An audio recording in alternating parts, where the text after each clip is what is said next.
Reverse logistics are important for fashion companies to transition to circular systems because they really are the red thread that makes our industry happen today.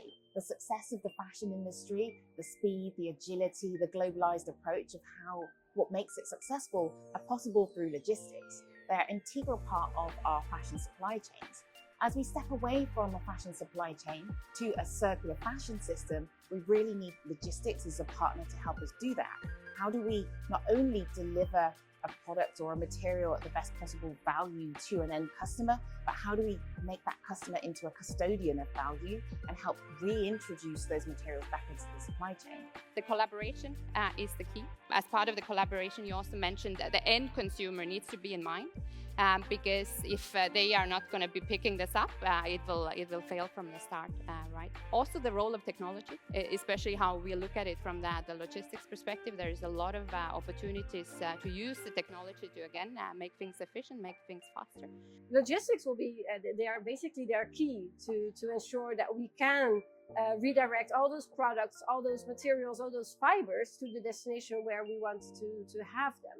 And I think it's also a part of the value chain that has often been overlooked, because we just look at it from, oh, how can we recycle it? But then how do we get materials from A to B? How do we aggregate these materials to a volume that's actually interesting to then be sent to a next actor in the value chain? So I think the logistics are extremely important. They are even key to facilitate this transition to a more circular economy.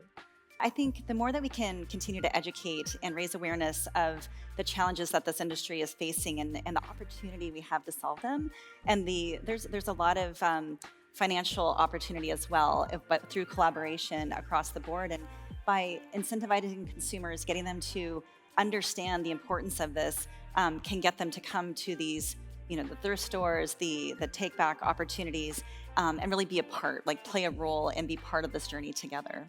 And I guess maybe to turn the word collaboration into something more actionable as well, then really, I think that one of the starting point can be about starting small-scale piloting, seeing what happens, not just possibly with one brand, but really with more of a collective system. That's something, I guess, more from the business perspective that can be done. I think it's also really important that individual industry players then really assess what are the actions that I really need to take as an individual organization, and what are the actions where I actually should collaborate to ensure that we can move to scale much faster. Because I think that will be one of the key elements in this transition, is how do we ensure that we have the right skill to make the business case work, and also to ensure that we have an impact that is as big as we want it to be.